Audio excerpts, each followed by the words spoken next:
everyone! When you're seeking solutions for increased efficiency and productivity, accounting scale can be a great choice. In today's video, we're going to take a look at what accounting scale actually does.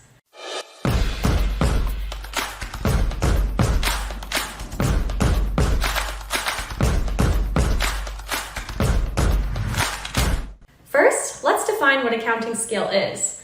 Counting scales are used for counting the same items, like bolts for example. When a group of identical items are placed on the platform of a parts counting scale, the scale can determine the average piece weight, and the scale display shows how many pieces are on the platform.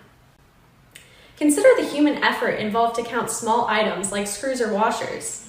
With a counting scale, this task requires just a few seconds of time. This leads to highly accurate count results. Compare this to counting parts out by hand, which is virtually guaranteed to include human error. Remember when you were a child sitting on the floor counting pennies? It took time, and then even more time when you lost count and had to start over again. Consider a counting scale, the industrial solution for saving time while providing efficient counting accuracy.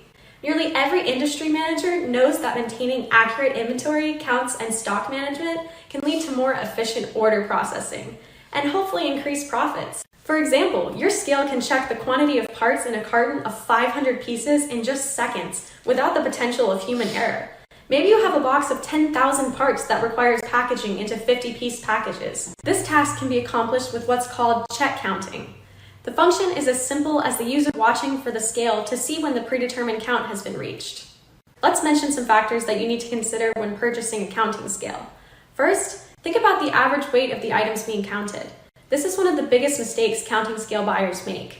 If you're looking to count really tiny O-rings or resistors, then you probably shouldn't buy a large 200-pound capacity counting scale. A 10-pound capacity might make more sense. Make sure that you choose a capacity and a readability that can accommodate the items that you're counting.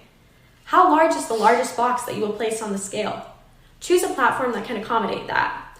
What are your connectivity needs? Do you need a label printer? Do you need battery power so you can carry the scale around to different locations? Or do you need to add a large platform scale for weighing and counting larger quantities? Finally, don't be afraid to work together with your local scale company to determine what model of counting scale they would recommend. I hope this video has helped you. Please hit that like button below. It really helps me out. And while you're at it, go ahead and subscribe to our channel. We hope to see you next time.